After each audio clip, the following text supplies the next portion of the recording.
Pumapangatlo ang Pilipinas sa Southeast Asia sa bilang ng USB o flash drive users na nakokompromiso ang sariling files at computer ayon sa isang pag-aaral. Ang tips para iwas malware at virus sa report ni Katrina Son. Isang property consultant si Jonaline Bernal.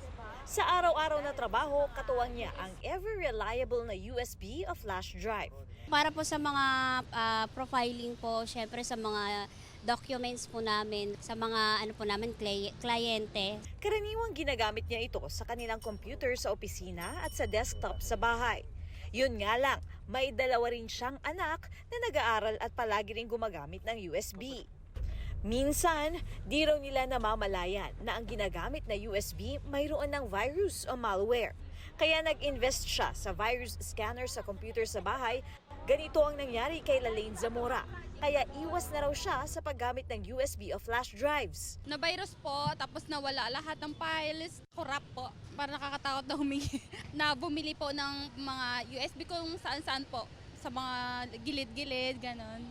Ang ganitong mga insidente, hindi na raw bago sa Pilipinas. Sa pag-aaral ng isang global cybersecurity company, pangatlo ang Pilipinas sa Southeast Asia sa mga inatake ng local threats.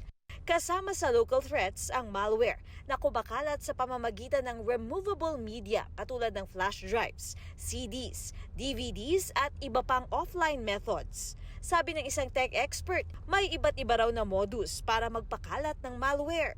Halimbawa, sa parking lot malapit sa kotse mo.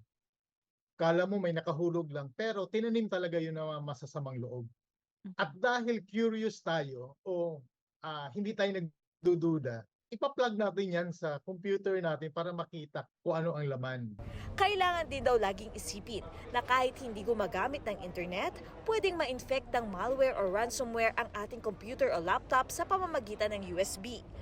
Ang infected USB, pag nilagay mo siya sa laptop mo o sa computer mo, automatic siya mag-a-activate. So halimbawa ito, ang tawag dito ay disk-type o Wi-Fi duct.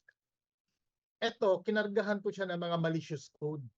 So ito, pag nilagay mo to sa computer mo, automatic yan. Kaya naman dapat daw ingatan at alagaan ang ginagamit na USB sa paggamit sa hindi mo sarili o hindi trusted gadget.